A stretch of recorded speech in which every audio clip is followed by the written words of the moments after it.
ఏమి నీ క్షమాగుణ సంపత్తి కిరీటముపై తన్ని ఇంతటి దుర్భాషలాలను చెల్లింపకున్నాను. విరాగులమై సంసారములు మాసి తపస్సు చేసుకున్న మాకి దీర్ఘకోపం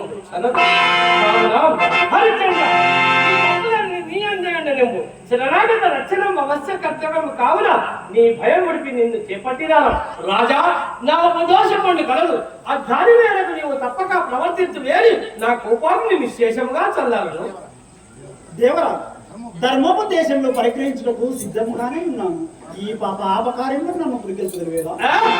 ఎట్టి పాపకృత్యం అయ్యది మా ఆజ్ఞాయక పుణ్యకృత్యముగా మారవలసినది.